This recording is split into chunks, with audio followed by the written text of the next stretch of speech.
In this video, I will show you how to lock profile in Facebook. Make sure to watch the video till the end, you don't make any mistake.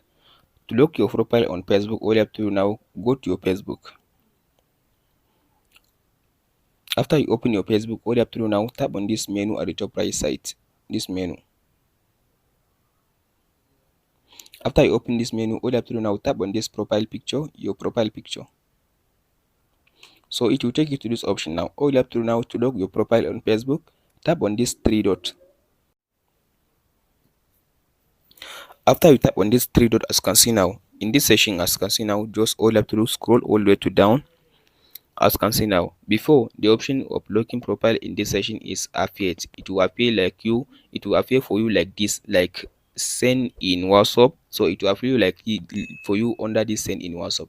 So for now, Facebook has removed this option for locking profile on Facebook. So now you have no option to log your profile on Facebook, but you can be able now to make your Facebook account private. So to make your Facebook account private, all you have to do now, watch this video that it's showing for you on the screen. Just watch this video. It will show you step by step on how to log or how to make your Facebook account private, but you have no option now to make or to lock your Facebook account. That's it, guys. Hope this information helpful for you. In order for you to lock or to make your Facebook account private, just watch this video that is showing for you on the screen. Thank you for watching, guys. We'll meet in the next video.